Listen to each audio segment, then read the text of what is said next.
country club, Christian, I'm a zealot. Truth's gonna hurt, man, I ain't tryna sell it. And if you think you can refute it, you'll regret it. Cause that's the way it is, like it is, how I tell it. Ain't a country club, Christian, I'm a zealot. Truth's gonna hurt, man, I ain't tryna sell it. And if you think you can refute it, you'll regret it. Cause that's the way it is, like it is, how I tell it. Okay, firstly, I gotta address apologetics. It doesn't make sense, I'm not sorry, I don't get it. The fact that he was crucified means that we're all indebted. We should demand to have a culture that doesn't soon forget it. Every knee shall bow, every tongue shall confess it. Christ is king, listen up, get the message. The time is short, the deception is impressive. The church itself is corrupted and wretched. They preach about grace, no righteousness expected. God gaze at the pulpit because their sin is accepted. The devil calls, they don't even try to reject it. They're employed by Satan, they are tax exempted. Ain't a country club, Christian, I'm a zealot. Truth's gonna hurt, man, I ain't tryna sell it. And if you think you can refute it, you'll regret it. Cause that's the way it is, like it is, how I tell it. Ain't a country club, Christian, I'm a zealot. Truth's gonna hurt, man, I ain't tryna sell it. And if you think you can refute it, you'll regret it. Cause that's the way it is up, everybody? Welcome back to the Main Character Podcast, level 38, the Golden KOOLAID. How we doing, everybody? Welcome back. It's great to be here. I'll tell you, it has been a wild week. Welcome to the Wednesday show.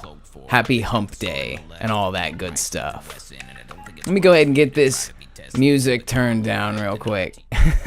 What's up, everybody? We'll go right into chat today and say hi to everybody. I saw chat was popping off right off the bat, so I'm just gonna go ahead and start here at the top. We got Half Truths, first one in, brother. Welcome in. Good to see you, my friend. Followed up by Pepe Sylvia. This gonna be a good one. We'll find out, right? What's up, Wendy? Welcome in. Wendy says, smash the like button. All right, let's get it.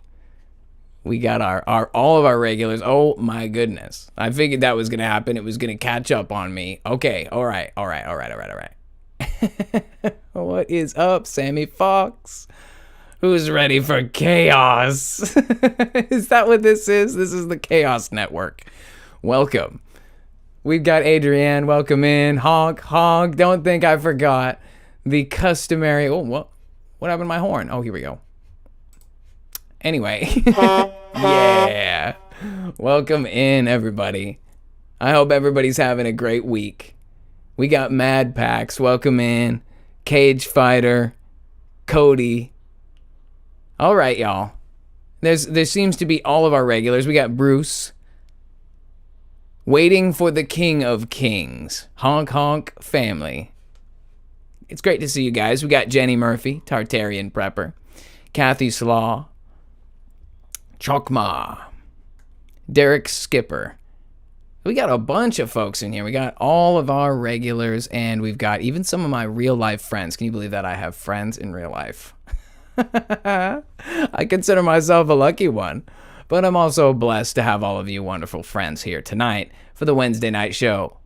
Now, we'll get down to business in a second, obviously. I just want to take the chance to say hi. Obviously, shout out to Doctor who inspired today's episode. I told you I was going to do it, dude.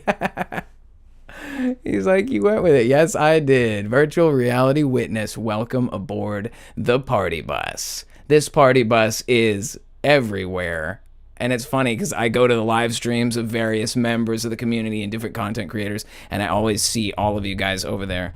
Let me move this a little more in front of my face. How's that? Even more rich and full. Now, what's up, Indigo? Can't say I've seen you before. Welcome in. Good to see ya.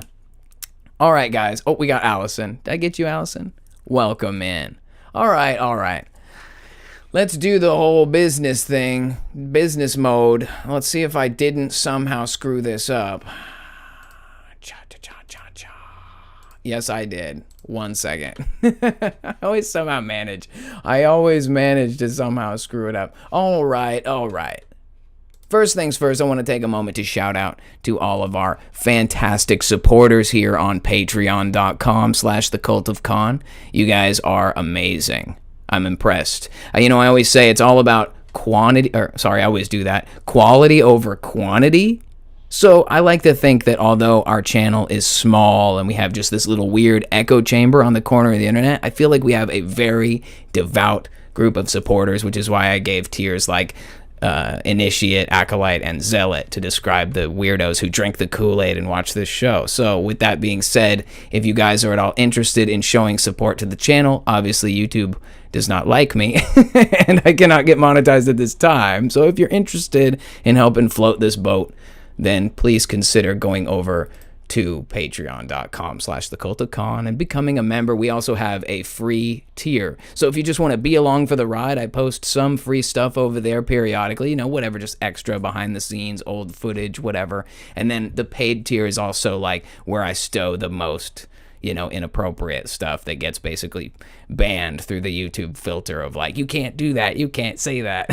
So that's where you find all that juicy stuff. And I want to say we have started to cultivate a little bit of a community over here, and that leads me to my next thing, which is that there are now 2 chat bars, 2 little community tabs that you can enter into depending on whether you're free or paid. So the Ritual Chamber is the free chat. That's for everybody who wants to come in, say hi, meet people, whatever. If you're involved in Kool-Aid drinking or whatever, this is the place for you. I think it's worth developing a community outside of like the comment section of YouTube, somewhere where you guys can, you know, kind of communicate surrounding, you know, this channel and the stuff that we do, whatever. You can do that over here. And you can also, if you become a member, you can join the Party Bus chat, which is, you know, it's just for paid members. It's just, you know, it's a little bit different, but it's also the same. So whatever. But the point of bringing up community today is that one of our members, one of our new patrons, Lupita, says, I'm trying to figure out some way to create a book share if anyone is interested. I have a huge library and collect rare and first editions. Plus, I have an extensive collection of World War II history and nonfiction. These are not all necessarily books you might find at your local library. Plus, some other oddities, such as a book about Russian prison tattoos that's quite interesting and touches on the topics I assume we all hold dear. I'm sure plenty of others out there would... I'm pretty sure plenty of others out there have some as well. I have literally zero idea how this may be accomplished, but I wanted to gauge interest before putting in the work of figuring it out. I'm not a super social person, but I want to contribute in some way. Well, I think it's a great idea. Personally, I would love access to the old books because when I was a young person, like, and by that I mean younger than I am now, obviously, but when I was a real young guy, I spent a lot of years kind of screwing around, partying, doing like that street kid lifestyle, and so collecting books was not like, it wasn't exactly in my like purview of what I should have been doing. And so here I am, like an adult guy where I could get books periodically, but it's not the same as like having worked and scoured and run across, you know, instances. And I think my first, you know, official job was at this warehouse for a thrift books company, which is like you basically like sort through old books and like get them categorized so that people can buy them online. It's a pretty simple process. But I worked there and I could have had access to all these books, you know, but I you know, when you're doing other things, you know, you're just not thinking, you know. I did a lot of living in the moment, I guess you could say. So no books per se. I mean, my brother has a couple of really cool vintage books, but I would love to see those. If you guys watching this are interested in all in getting access to some of these vintage books, perhaps maybe we can come up with some sort of a way where we can archive our copies of old and otherwise historic or banned or just out of circulation books so that people can have access to them. I think that's like a universally important thing, not just our community, but like in general, like knowledge, especially knowledge that can't be actively censored. Because, you know, you have a printed out copy of a book from 300 years ago or whatever. It's not like they can actively change what it says while it's in your possession. And I think that's important with just the way that information gets manipulated in the world these days. Super crazy. So I really appreciate, again, thank you, Lupita, for sharing your insight. We'll see what the community has to say, and you guys are welcome to become a member over there, free tier, and head on into the Ritual Chamber and share your thoughts with the community. Obviously, you know, be respectful and all that. The standard rules apply. Right on. Okay, so with that being said, another development. So I've spoken about this before. This is the Cock Store, COC, Cult of Khan. As you guys know, you can support the channel through merchandise. It's getting hot. I think tank tops are in season right now, depending on, there's different types, you got some ladies ones, we got some dude ones, we got different colors, you can like change the color, and there's different logos. So like, let's say you got like a white logo on a blue shirt or whatever. Like there's different ways you can do this. But anyway, the reason I wasn't telling people to buy this stuff before is because they were withholding money. I don't know why. They like would not pay me out. So the support was caught up, but they decided to send over the whatever the little increment that I get out of the deal. It's mostly just so that you guys can get stuff with the logo. I don't really make much, but it was a big deal to me. Like, I'm a principle person. I don't know if you guys can tell that I'm a man of principle at this point, where it's like I choose hills to die on out of principle. It's not even about like, I don't even care. But yeah, so once I have gotten to the point where I feel like there's no other option, I like threatened legal action, and it worked. So when in doubt, lawyer up. I guess that's just the way it works in America in the modern age. If you have a lawyer, you can basically do whatever you want. That's what they say. Anyway, I appreciate you guys getting through the whole intro spiel thing. Sometimes you just have to plug your business and chill for a minute and then get back to brass tacks. Which I have to say, I appreciate so much all of you guys. What's up, GB Packers 55? I see you. We also got Kimberly, Trish made it in. Good to see you, Trish. Anyway, it's good to see you guys. I always look forward to the Wednesday show, and I just feel like last week was so I don't want to say out of character, but it was just unpleasant. Nobody wants to do war. Like, I want to just chill out. So for me, it was like, I'm so glad this week was like non-confrontational. I have not had any altercations with anybody. Things have actually been going crazy smooth, like to the point where you ever get like on that that high of everything's going good that you kind of forget that there's like more things waiting in the wings. I try not to get my hopes up too high, but you know how I am. I try to take it easy. I'm an easygoing guy.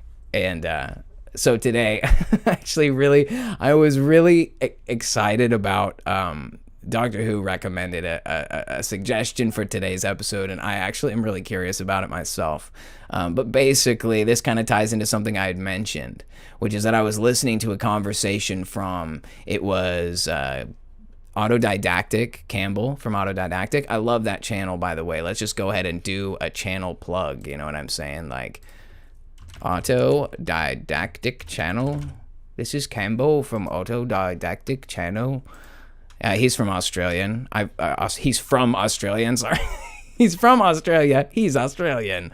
I screwed up my own brain there for a second by trying to do the accent.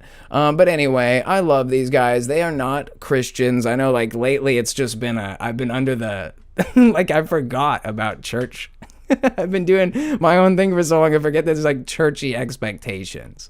Like I'm on my journey towards trying to be a better, more righteous man, but obviously some people's standards are way higher.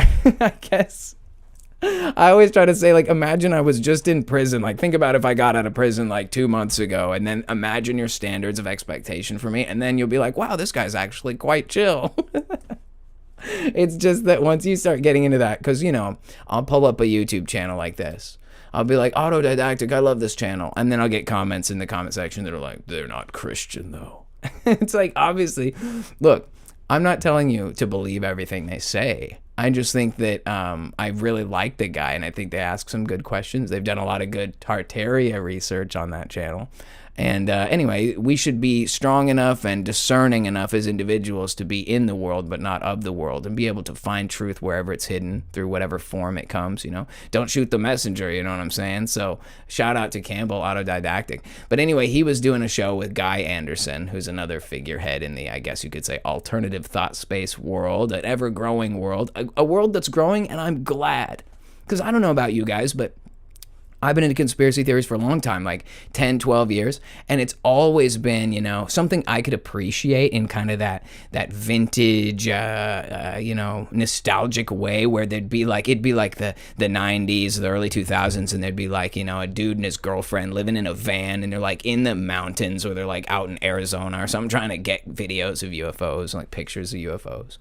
And it was just like, everyone thought they were weirdos. There used to be a time, and I'm sure you guys remember, 10, 15 years ago, where aliens were not real according to the government. I know this is not a show about aliens, but I'm just saying, like, we've come a long way as a community where we used to just be comprised of the most outlandish, non-functioning, booger-eating, you know what I mean? Like, conspiracy theorists used to be like a tiny sect of weirdos on the fringe of society, and now, guys, we are becoming mainstream. And I don't mean you and me. I mean, what we talk about is weird. We're on the cutting edge, you know how that is. But I hear people, I see it, you're like on Twitter and I don't like to be because Twitter is terrible, but like you go on Twitter and you see like X, I guess you call it. You see people talking about stuff with large volumes. Like things are the questions are being asked. The noticing is becoming, crazy. And I love it. I'm glad to see it. It's horrible, but at the same time, it's good that people are figuring out the condition of the world that we're living in. And it's not that everyone has all the answers. I don't think that anybody has any idea what's really going on in the grand scheme of things. But I think that in general, we can kind of get a picture, right? It's an age-old war for the state of humanity, for the sake of the realm. And everyone's being given an opportunity to pick a side, and then what you do every day is a reflection of who you serve. I had a conversation with somebody one time where I quoted, because Christ says, "You're either with me or you're against me." And even I said it with confidence, and someone was like, "He didn't say that." And then I was like, kind of like, did he not say that? Am I a false preacher or something?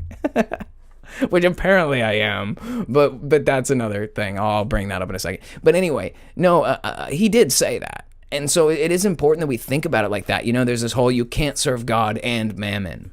And Christ is pretty big on like, you're with me or you're against me. He's pretty much an elitist. Like, you got to be on his team. So since we're making the choice to serve Christ, obviously it's not as easy as just snapping into a perfect, righteous accordance with what he demands. But it's a choice you make, right? And you have to really mean the decision that you make. Then that starts to reflect in your life, and that's, I think, the most important thing. But yeah, I think that's the root of everything I always say, on this channel. You can't have the truth without the way, the truth, and the life, and that is Christ Jesus. So again, you can speculate all you want, but the only way you're really going to know is if the Lord gives you that insight, whether he leads you to something or reveals it through some kind of magic. Like, I heard a story, it's a famous story, but he's like a Muslim guy was going on his pilgrimage to Mecca, and he like met Jesus Christ in the river, like in the water, in the reflection. He was like, "You are my son, you belong to me," or whatever. And he was like, "Oh," scared him straight. He's like, "I guess I'm a Christian now." I always wished I could get like something cool like that. I've had my own experiences that are Holy Spirit, but they're always like scary. It's never like, wow, that's Jesus, how whimsical. It's like, no, here's the force of the Holy Spirit. Whoa, and you're like, yeah. Like, that's been my experience. It's not very like, there's not a lot of conversation going on. It's just like, anyway. So I was talking about this conversation that was being had between Guy Anderson and Campbell from Autodidactic, and it's part of like a 3 or 4 episode series where they were talking about like everything. They did like a couple of days, a couple different shows, and they talked about a lot of stuff. One of the big subjects they brought up was the Count of Saint Germain, and I know that recently Rev was asking JT about it, and it seems like this is something that maybe our community could do with a little research on. Like, maybe we do a show about it and do a little research. Somebody should, like the official Count of Saint Germain episode. Maybe I will. Maybe I'll actually put together something for once. The only thing I'm good at putting together is like, I don't know, snacks or something. Anyway, so they were doing a multi-day thing, and one of the things they brought up was Count of Saint Germain, which is basically like this mystical figure. He's like a time traveler or a vampire or a fallen angel or Satan or something. You know what I mean? Like, he's a mythical character who is seen in accounts throughout history. He's supposed to be very wise. He's supposed to be like the man that knows everything or whatever. And the long story short is that he's often seen, depicted, described as having a drink on him, right? Like, and they say, oh, he drinks tea or he drinks beer.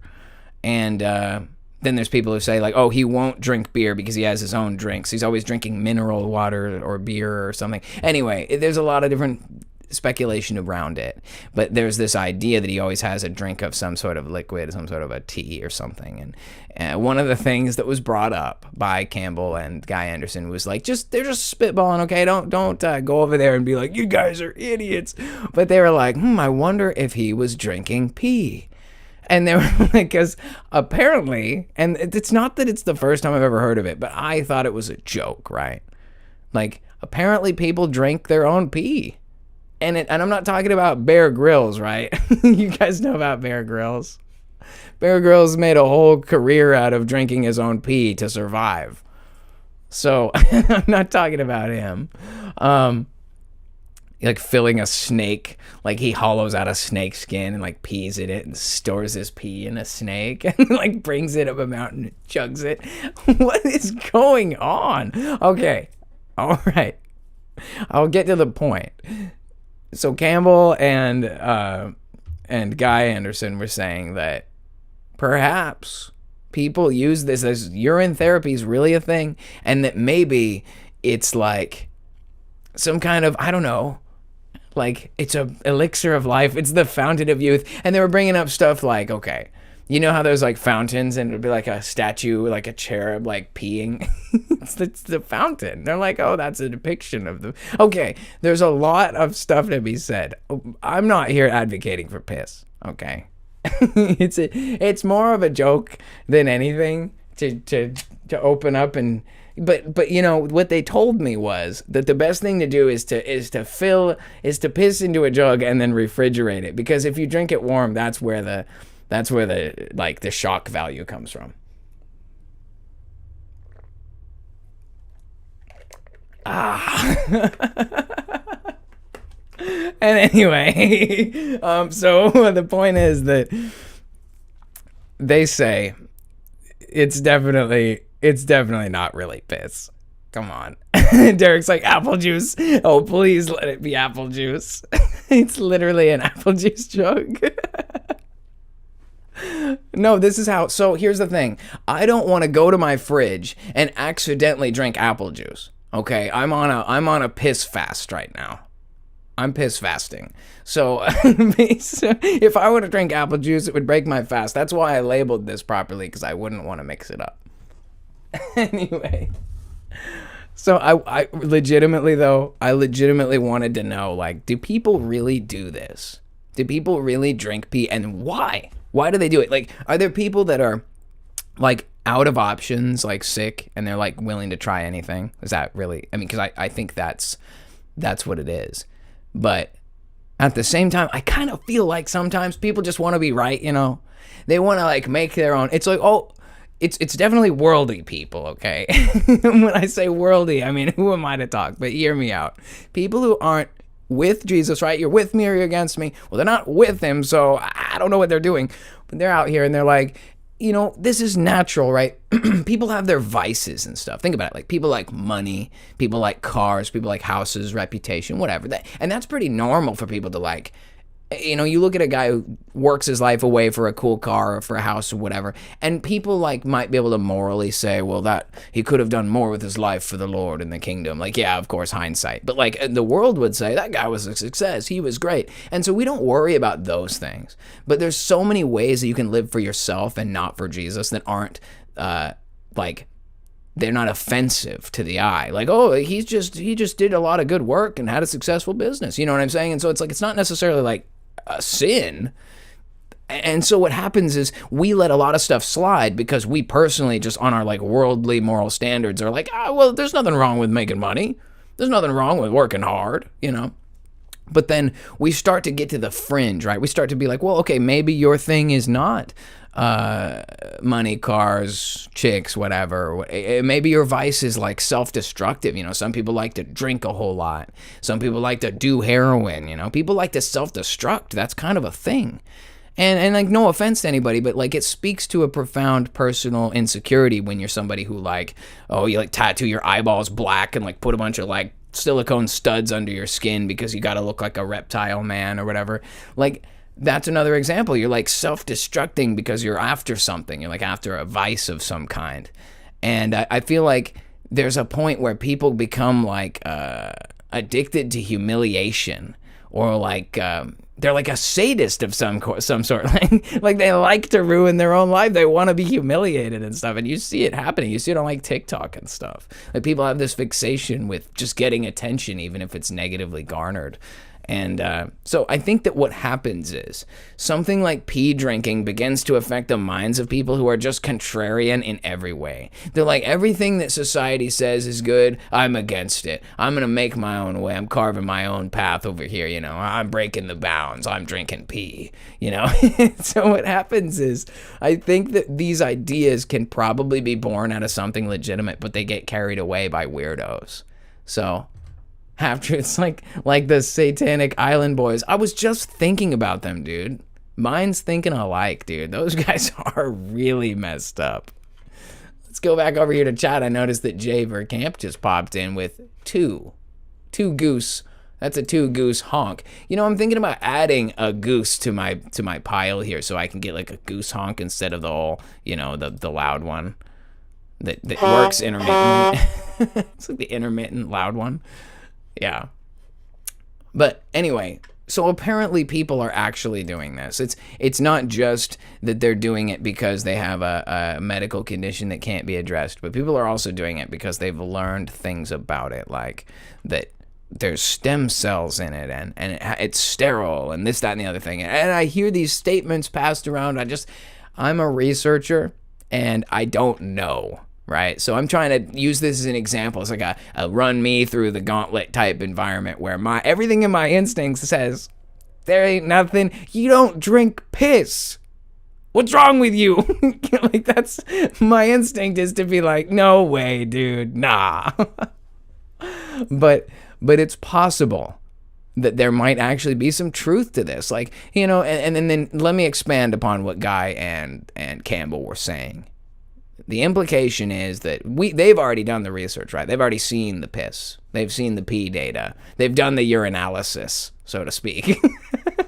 That's a good one. So they've done that, and now they're on board with pee. And so they're wondering, does that mean that... So we have 2 conspiracies connecting. We have pee, we have the pee conspiracy, and we have Count of Saint Germain, and they're combining. And what happens is Count of Saint Germain has lived for hundreds of years because he's been secretly drinking his own pee the whole time. And the fountain of youth is pee. And so I don't know that. But I just feel like maybe it is. I don't know. If the Count of Saint Germain lived 500 years from drinking his own pee, does that mean there's like 600-year-old Sasquatches and dog men in the woods that are like drinking their own pee? Like, is that what this is? It's never been about blood. Vampires have been pee drinkers the whole time. That's so crazy, man. So anyway, I decided that I was going to try to do a little research. Not that I know look, this is not, don't take this as like a how to do research 101. I literally Google searched this. I'm like trying to figure out what Wikipedia says. Wikipedia says urine therapy or urotherapy, also urinotherapy, shivambu. See, this is what you want. These are the words you're looking for. Shivambu. See that? Now that's going to take us down a mystic direction. We'll check that out in a second. Uropathy or auto urine therapy. There's so many layers to this already. In alternative medicine and Amaroli in medieval Hatha yoga. Medieval Hatha yoga? Oh boy. Okay. Okay. It's the application of human urine for medical or cosmetic purposes, including drinking of one's own urine and massaging one's skin or gums with one's own urine. No scientific evidence exists to support any beneficial health claims of urine therapy. Full stop. Okay. I know that's probably true. But this is what they say about everything that is true. They say, like, there's no scientific evidence to support that Jesus is the Son of God. There's no scientific evidence to support that you're not flying on a space ball at 66.6 million miles per second. I know that's not what it is. Don't quote me. I'm just saying that, like, there's always going to be like that blanket, like, this is a lie. Rebel Duster says that Hatha yoga is a witchcraft. Let's check this out. Let's look into this. I already was enjoying them. There's a bunch of thumbnails of like dudes in G-strings or whatever. It's like, I'm already ready to go. Let's go. This is like me on an average morning, like doing weird calisthenic levitation techniques. Oh, guys, this is all inappropriate. I can't even go down this road because of my inclination to make jokes. I'm going to say something that gets me shut down really fast because I can see where we're going. Once we start getting to Eastern stuff like this, it starts turning into things that are just fodder for inappropriate jokes. It doesn't help that we got, like, I don't even know who this is. He's doing, like, some weird ab crunches. This has to do with, like, some vital force of... Okay, so it's a branch of yoga. This is like a whole other episode. Like, is yoga satanic? Like, is this are we worshiping deities? Are we studying altered texts and turning it into a modern practice, but it's actually a distorted actual, you know what I'm saying? Like, is this all ritualistic? That's a whole other talk for another time. But back to the pee-pee thing. I'm wondering, what is this Shivambu thing? Have you guys ever heard of that? Like, if I search Google for Shivambu, it just goes back to... Oh, the history of urine as a healing agent. See, now we're on to some stuff. Oh, boy. It's some sacred Hindu texts, dude. Great. This is where it's like if I was on Matt Kim podcast, the jokes would be flying already. So not only do we fling poop, but we drink pee too. That was probably it. Bye-bye, channel. I'm sorry. I can't help it. I can't read this either. It's like so small. Oh, guys. This is what research looks like. This is why it's not fun.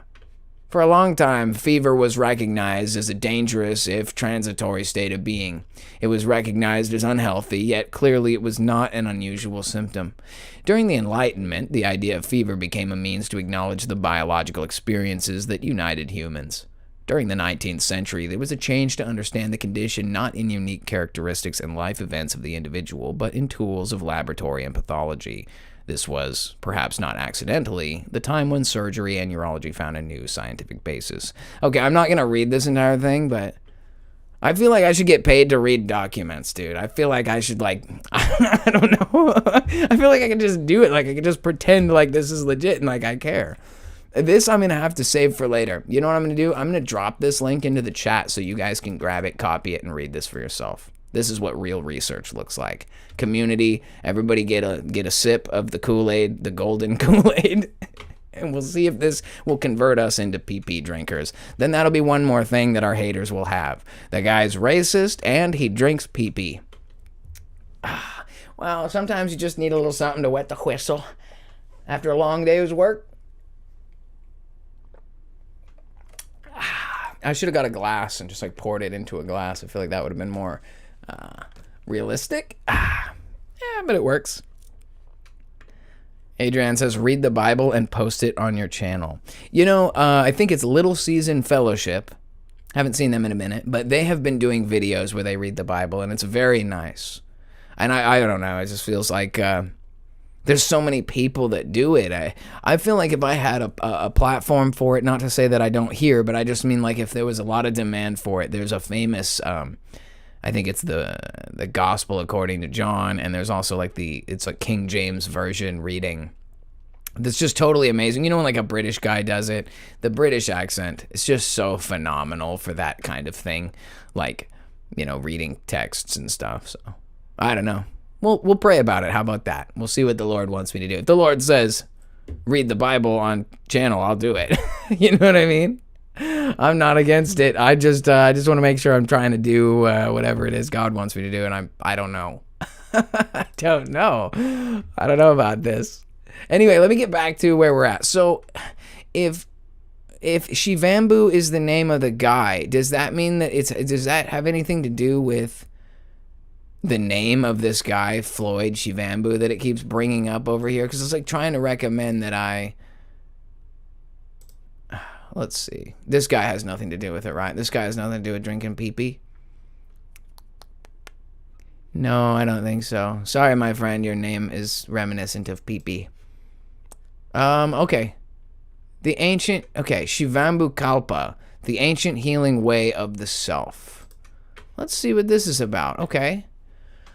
So this is a book that was written in 1978. Okay, so it looks like we are not tapping into something that's a new thing. And that's something I really wanted to make a point and say, because I keep bringing this up. Like, I was talking to somebody about it. I was like, I'm going to talk about pee and drinking pee on my stream tonight. And people were like, everybody already knows that's dumb or whatever. And it's like, well, I mean, of course people have heard of this before, but like, I don't know anything about it. I don't think anybody knows anything about it, because you know what happens? People say, oh, you know, there's people that drink pee, and everybody goes, well, that's gross.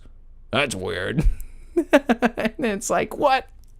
What if it is the elixir of life? They tricked us. Everybody's like, well, you know, those Tartarians didn't have bathrooms because they were too busy chugging it. They were chugging. Like they had their own. Every Tartarian. every Tartarian had one of these. And it was probably made of stone. Imagine the National Geographic documentary if they were being honest. And they were like, in the ruins of the Tartarian Empire, the people found clay jars. Inside these vessels, the urine of 1,000 generations. It's like, is that really what it is? You'd be like, the sacred urine was kept and stored. And it's like, it was used for consumption. Any time that an illness or a sign of aging appeared in the population, they would spray piss all over themselves, coating their hair and gums, and drinking at least half a gallon. So everyone's asking, like, how did this thing get started? Pam's asking that. And my thought is that obviously it's based on something ancient, right? According to the Google thing that we looked at when we were looking here on the search, this says that there are texts. I wish I could find this. See, so there's evidence in here. I might be able to get it to work. Like, let me see about, like, if I do a Control F. So sometimes you can, like... Oh, yeah, so... I want to know about the sacred Hindu text for 5,000 years. So wait a minute. I thought I read this. Oh, I was reading 514. I need 515. I don't know what that delineation is, but okay. This is the history of urine as a healing agent. Okay, this is actually what we need to be reading, not whatever I was reading up here. Forgotten concept in urologic and medical history. Okay, so this is J. Matola, New York, New York. I don't know if this is like what date this is or what, but let's just say this is from, I don't know what. The point is, and I shared this document, but although usually thought of as a toxic metabolic waste product, the medicinal purposes of urine have been touted for thousands of years. This is a historical review of the use of urine for medicinal purposes. A comprehensive literature search of PubMed, Ovid, Google Scholar, and the internet was undertaken. Results. Beginning with the book of Proverbs, wow, 5:15. Drink water from your own cistern, flowing water from your own well. Okay, pause. Okay, can we stop? Let's just talk about the idea of taking the book of Proverbs, of all things, and taking it completely out of context. What? Your own cistern, well, as in your own bladder. Drink the flowing water from your own piss. Like, I feel like that is so funny. That's what, I can't believe that. I mean, I can. As soon as I saw Proverbs, I was like, oh, let's go. Let's get straight to brass tacks. We got scriptural evidence for why you should drink pee, because that's what people do. People will have taken that and said, this is like how you get the whole black Hebrew Israelite thing. You just, no, I'm not supposed to talk about that. That's a banned subject for me. I keep discovering new things I'm not allowed to talk about, as usual, on here. But anyway, So apparently, I'm going to just go, we're going to keep moving here. Okay. Evidence exists for the consumption and use of urine of health reasons, drinking urine for rejuvenation. Shivambu has been described in ancient Hindu texts that are over 5,000 years old. I'm not sure how you're dating that, but anyway, and is still practiced today. It is advocated as a therapy for asthma, arthritis. Oh, I've lost my place. Allergies, acne, cancer, indigestion, migraines, and wrinkles. Well, I know that I'm over 30. I turned 31 on May 4th. Look at that, only a couple more weeks to go. 31, I better start treating my wrinkles now. I don't even know what to say about that. Maybe I should. I'll start peeing on my face for a couple weeks, and then you guys tell me if I look better. Wow. Cultural and medical practices in Egypt, China, Thailand, and the Aztec Empire also advocated its use. During ancient Roman times, Pliny the Elder used urine for treating sores, burns, anal afflictions, scorpion stings, and baby rash. See, I'm finding spelling errors in the actual document, which makes me a little concerned about the validity of the concept. But okay, continuing on. Dr. Ambroise Paré, the most famous surgeon of the 16th century, advocated its use for bathing itchy eyelids. That's such a strange. I feel like we're tapping into some of that. Well, can't copy that guy's name. Anyway, that was weird. My screen just like flickered on and off. Well, I don't know if my computer's gonna break midstream. I don't know if I've crossed the line or something. Oh, it did it again. 1 sec. Let's see if there's like a. What can we learn about this? I don't know. Okay, continuing on. In the 1500s, when Magellan, dang it. Let's just hold on for 1 second here. I don't know what's going on. I'm having a bit of an issue with my actual screen. Hang on just 1 second here.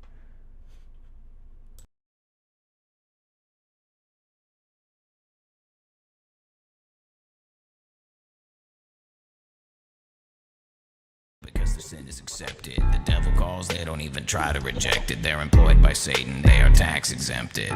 Ain't a country club Christian, I'm a zealot. Truth's gonna hurt, man, I ain't trying to sell it. And if you think you can refute it, you'll regret it. Cause that's the way it is, like it is how I tell it. Ain't a country club Christian, I'm a zealot. Truth's gonna hurt, man, I ain't trying to sell it. And if you think you can refute it, you'll regret it. Cause that's the way it is, like it is how I tell It's it. neither land of the free, nor is it home of the brave. When you got people here killing babies every day, and all the Christians here think that they can get away if they throw a couple bucks into the bucket on Sunday. But I don't think that that's the way it works. He said to seek the kingdom and its righteousness first, but you wanna grab a handbag, a Rolex, and what's worse, you think that you deserve it, but the bubble's about to burst. It's time to rise, sell the cloak for a weapon. Got the sword in my left, in the right, Smith & Wesson, and I don't think it's wise for you to try to be testing. If you become a Goliath, then I'ma teach you a lesson. All right. Apostasy.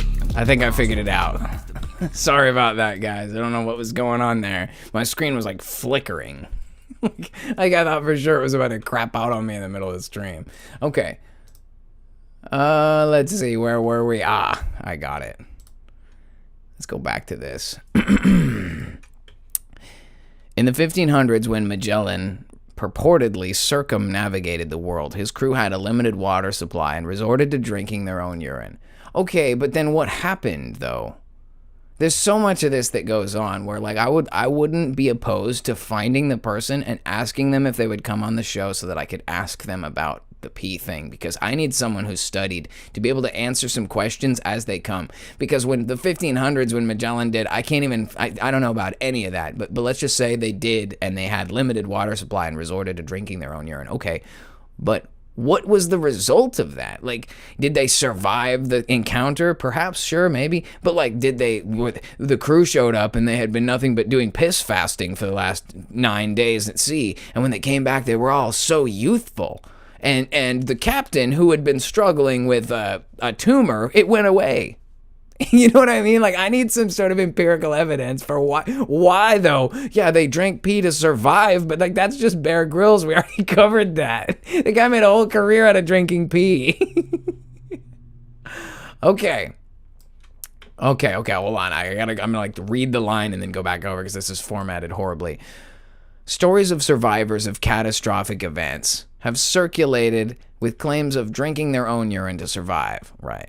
In Siberia, drinking urine helped potentiate the hallucinogenic effect of psychotropic mushrooms. Again, source...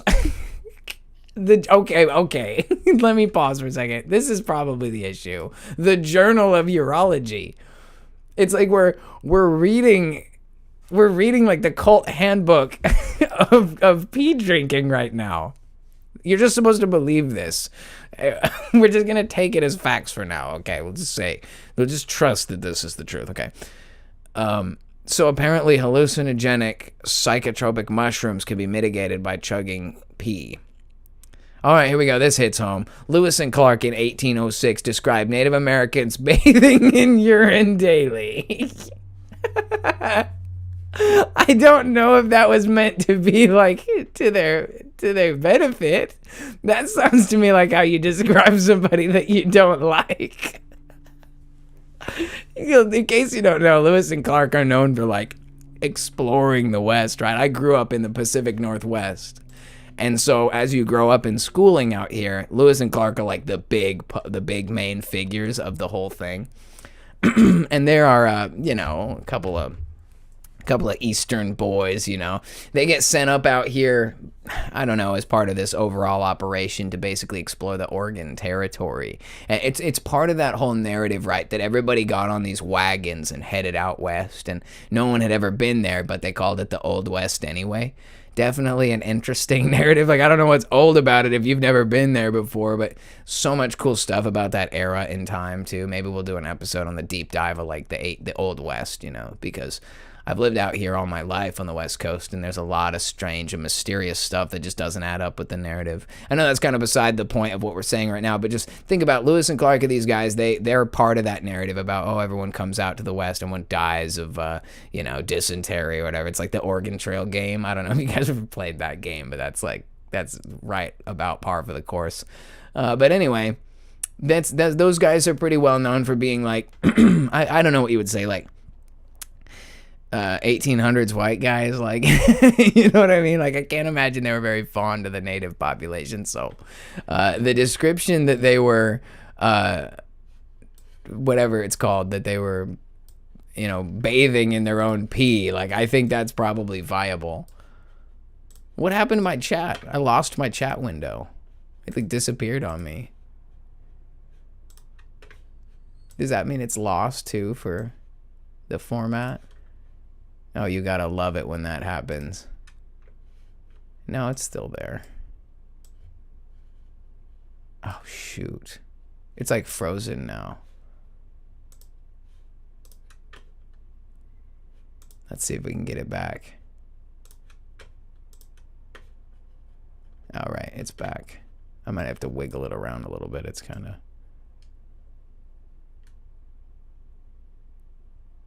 All right, back on track with the chat. Guys, I hope y'all are having a good time. I really look forward to this midweek hangout for sure. When it gets to like the halfway point of the week, I'm like, because now technically, if you've made it through the full day Wednesday, you're over the hump, right? You're already like mostly to the end of the week. Like, my hours are all weird. I don't think about it like that. I run on like the system hours. Like, I just assume everyone's at work till like 5 on the weekdays. 9 to 5. Probably nobody has those hours because it's just not that era anymore. Everybody else has to work like 8 in the morning or whatever, 8 p.m. or whatever. I mean, like, I once had a job where I worked 8 p.m. To 4 in the morning. And I also had a job that was like 12 to 8:30 in the morning one time. And like, I don't know, dude. I don't know how I did that. I shifted over the years. I used to be like a total night person. And as I've gotten older, I'm just like, nah, I wake up at like 6 no matter what. Sometimes sooner than that.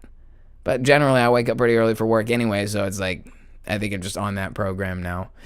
But anyway, Lewis and Clark were not very nice.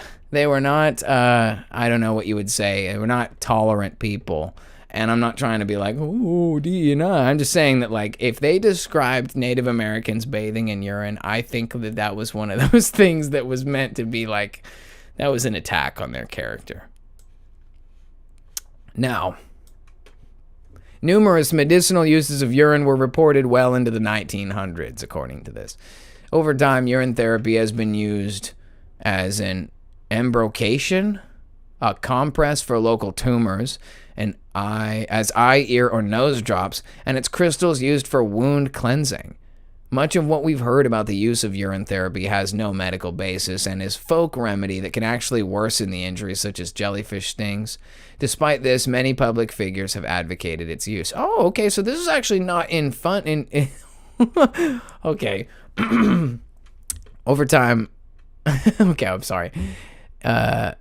In the cosmetics industry, urea remains an important ingredient in medicinal skin creams. Urea has also been shown to have antibacterial and antifungal properties. Multiple medicinal products have been obtained from urine and urea, including diuretics, fertility agents, and estrogens. Conclusion: with a long history of reported medical uses over many millennia, despite clinical evidence of its efficacy, ongoing interest is still being demonstrated for the medicinal uses of urine. Ongoing research is being conducted on the chemotherapeutic potential of cow urine and the potential use of stem cells derived from human amniotic fluid in renal diseases. Source of funding: none. I like how it just says that.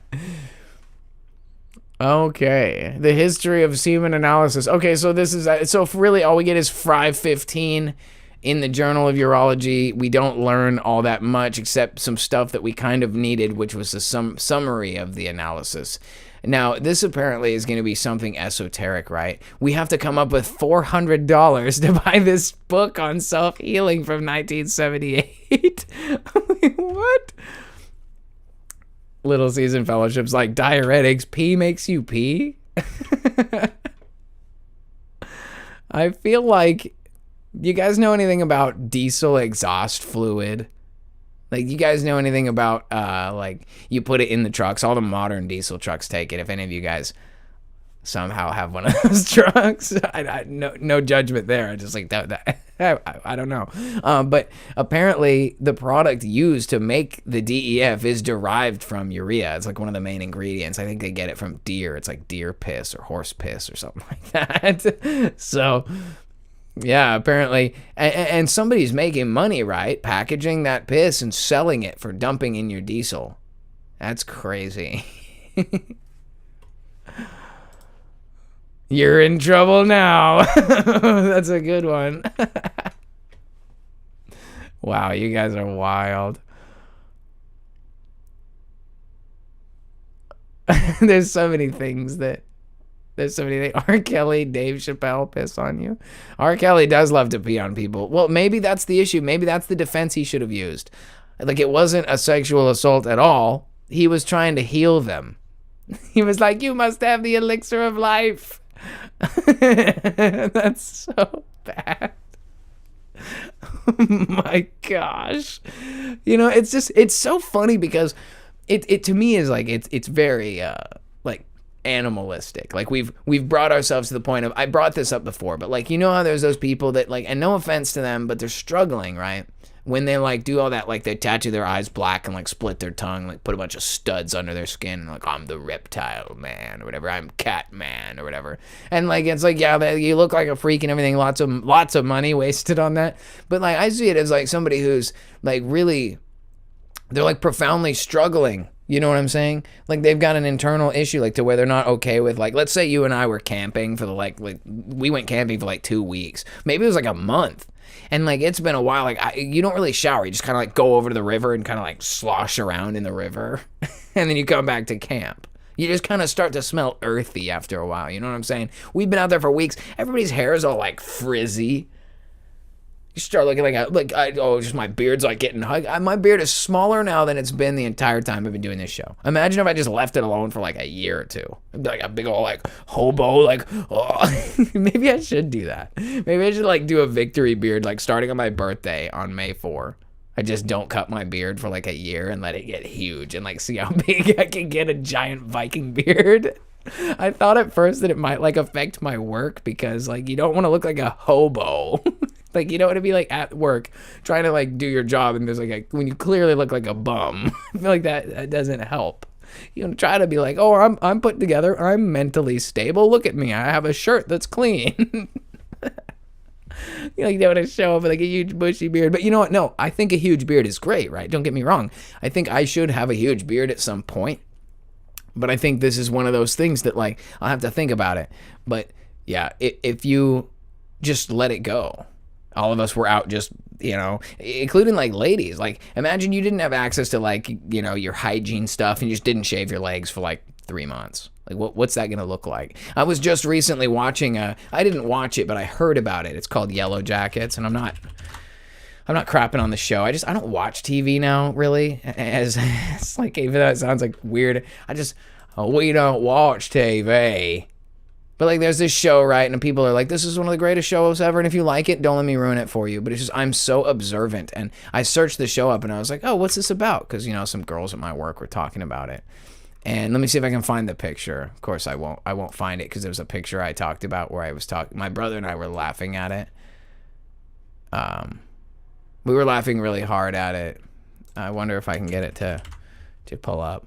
There was a picture of these chicks out in the woods, and then basically the plot of this is it's like a soccer team, and they crash. Yeah, they literally. Oh, here's the shot right here. Let's see if it'll pull up. It won't, of course. Let me see if I can zoom it in to try to make it bigger for you guys. Nope, it only gets smaller. That's just par for the course here. Let's see if it'll get bigger if I... Oh, here we go. Yeah, let me hide my face. Okay, you see this picture right here? So this is the picture that came up when I was looking up the show. And, of course, get out of here. Anyway, so basically what happens is a soccer team crashes on an island and they're like ransacked here, and the show like elaborates over time into them being like factions and all this stuff. And my brother and I were like, you know, crapping on it because we're like, dude, there's no creativity at all. Like the show Lost already went on for like 13 years. We already had this show. But then there was other things. Like here's some other issues I have. These girls, this girl right here and this girl right here. Look at what they look like. Did they crash yesterday? Like this, they're like disheveled. This chick's like wearing a moving blanket. Like she's got a post-apocalypse outfit on. And not only that, where'd you get that rifle? Like I thought you were a soccer team and you're playing Crash. Do normal soccer teams just have rifles in their plane? And then this chick right here and this chick right here have shaved legs. And I just have to think that when your plane crashed, also somehow everybody here is like fine. There's nobody who's got like a twisted leg like tied against the other one or whatever because they're fucked up. I'm sorry. Forgive me. Swear jar. Okay, anyway, the point is that these people, like, it's not selling to me because it's not realistic. We would look more disheveled than this if we were camping for like 2 months. And there's no way our guns would be this shiny and they wouldn't be in our airplane. Anyway, with that being said, let me go back to the pee thing. Since I'm getting a little off topic here. Wendy's like, you made it an entire hour this episode. Well done. Hey, I'm trying. I'm trying really hard. I dropped the ball there, but I learned. You know, I was thinking about making a swear jar, right? Like an actual one that I have here on the show. And then when I swear, I put money in it. And then it'll go to something. I don't know what it is. You guys will have to like let me know in the comments what you think. Like what we should do with it. Because it could be like a charity of some kind, right? Like I could I could like raise money for something. I don't know what we would use it for. I'd probably have to do it where it was like $1 each swear. So it costs me. Because that would hurt. I thought about maybe doing quarters. Because quarters are kind of a good. Because then I could get away with it more. I don't know how that works. I'm just saying it's possible that Mad Pack's like F-bomb, $20 hit. Oh man. Oh yeah, like if the severity of the profanity made it cost more, like it was like a bullseye on the target. I feel like oh, Jay says raise money for the Little Season documentary. That could be good. That could be a good cause. I was thinking even more like philanthropic. Like I was thinking like if I curse too much, I have to like go pay an old lady's bills or something. Like fill up the swear jar and like buy a kid shoes or something. You know, like bicycle or, you know what I mean? Something that's very charitable. I don't know. We'll figure it out. Wendy says F-bomb is $5, $1 for the rest. Oh. F-bomb. How do I say it without... So F-bomb is $5, shit is $1, and the rest is a quarter. That was an explanation, so it doesn't count. I don't know about the rest, though. There's lots of other bad words you could say. K-Trider says, I hope I don't have to pay it if I just say it to myself. No, it's just my swear jar. It's just for me. You guys wouldn't have to. Holy crap, imagine if we had a collective swear jar where everyone had to put $1 or $5 or whatever it was for the severity. Oh my goodness. We could clean up the whole country with that one. Curse word tax. Yeah, that sounds very free. That's what you want, free speech? You have to pay for bad words. It's literally the opposite of free speech. Oh, that's so funny. Imagine that. But anyway, if we were out for weeks on end, we'd look pretty disheveled. We'd look pretty beat up. And I think that the point I was trying to make with that is that it's not... I actually don't know what I was trying to say about that. It's just that we don't like the creativity of this age, right? We're not dealing with the most legitimate in this modern time. So it's like hard to believe stuff. It's like, what do we want to believe now? Like, should we trust the urinology thing? I don't know. I did not get far enough in to feel like I learned enough about it. If I go back to the Shivambu thing, we talked about for a moment how you have to have $432 to buy this book of self-healing from Lincoln Paul's Arthur. There's other books. Okay, well, hold on. This is by Jagdish R. Burani. It's a very similar, like, look how there's like a puddle of pee on the front cover of this one. That's literally what this is. There's like a piss lake, and then on the front cover of this one, there's another yellow lake. There's no denying the fact that this is literally like they chose this like color scheme. Let's see. Educational. Okay, so I could get this on Kindle for $3 right now. We could start reading this the Shivambu Nectar of Life book. The Nectar of Life. The problem is that I have such a hard time imagining that people are really taking this seriously. Holy liquid. Oh my gosh. Okay, check this out. This is the book, Natural Benefits of Urine Therapy, Shivambu, Nectar of Life, by Jagdish R. Burani, I think. Natural Benefits of Urine Therapy is one of the educational sections on Secret of Excellent Health. For everyone to maintain a healthy life, it has natural healing powers to control and cure all kinds of diseases. Wow, it's a bold claim. Urine therapy, or Shivambu, is an ancient method of treatment. Reference of urine therapy is found in almost all the volumes of Ayurveda. In ancient books and Vedas, urine is referred to as Shivambu, auto urine, which means water of Shiva. They termed Shivambu as holy liquid. According to them, urine is more nutritious than milk. Urine therapy is an effective system and is entirely drugless system of healing all chronic disease. It can be adopted by everyone, including young children suffering from cerebral palsy from the very birth. This is these claims are crazy. I get a little concerned when I hear about the water of Shiva. Isn't Shiva supposed to be like the destroyer god who like ruins everything? I get into my mind these ideas. This is just speculation here, but you know, I think most of history is complete nonsense. Like, especially like from what I've researched about the Eastern world and stuff, pretty much everybody came out of an apocalyptic hellscape like 200-300 years ago. That's my opinion.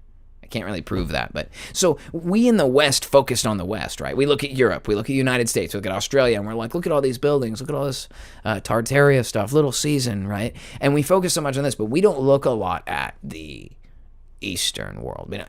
Not that we haven't, and not that there aren't creators who have. I'm just saying that, like, in general, the community kind of focuses on close to home because that's what we have access to, and that's what we're close to. That's what we know. And it's also very inexplicable when you look at the story narrative that we're given about the United States being a young country, like 250 years of a nation. How do we get these buildings that are like inexplicable to create, and like how do we pull that off in the amount of time that we've supposedly had to do it, and then we couldn't renovate them because we were too poor in the 1900s, but somehow we had enough money in the 1800s to build all that. And it's just, it doesn't add up. But when we look at the Eastern world, like you look at like India, for instance, that's a place that has a bunch of ancient buildings, and we just assume the same people there are the people who have been there the whole time. They're the descendants of the same people who were there before. It's all these same people and their same deities and all this stuff. And it's like, I think that there's a lot to unpack there about how that's not what happened. Just like what happened here is not what happened. Like, we're so quick to say the narrative about the United States and Europe is BS because we have all this evidence, right? Like the Rome thing and all that.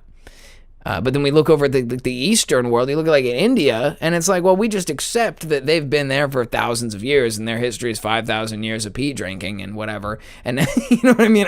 I'm not saying that's the case. I'm saying I don't think that's true at all. I think they're also just as post-apocalyptic and made up history as we are. So the idea, just think about it like this, right? We talk about like Palace of Versailles, and there's like, oh, there's no bathrooms. They have thousands of gallons and high pressure systems for pumping these giant crazy fountains, but there's no bathrooms. It's like 1,300 rooms, no bathroom. Like, how do you explain that? Well, we've all kind of over time started to just develop an acceptance in this kind of like post-millennial kingdom theology world or whatever, that we're like, well, they didn't have bathrooms because they were on some sort of ascended world, like resonant, you're breatharian or something. The waste products your body's so efficient, you have no waste. Right? Like, I mean, that's even like the most baseline understanding, right? The iniquity, the sin of the world is so pushed back by the kingdom, by the iron rod and the influence of Christ and his saints, that people are like so healthy that you don't even pee. I mean, we've talked about this before. Like, there's no bathrooms. People didn't even poop back then. And so imagine you were like a population of people who had an apocalypse and lost their whole world. The Satan, the serpent released, everything's destroyed.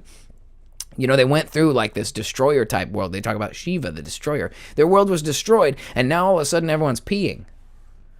So it's like, oh, it's the water of Shiva.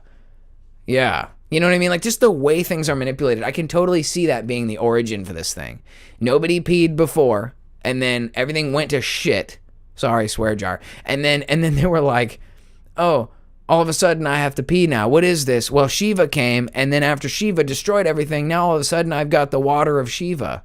And they're like, it must be from the gods. And then they're drinking it because they're just a debased society of post-apocalyptic people. Like, how in Mad Max there's like that group of little kids that live in the hollowed out airplane, and they're like, they don't have any adults.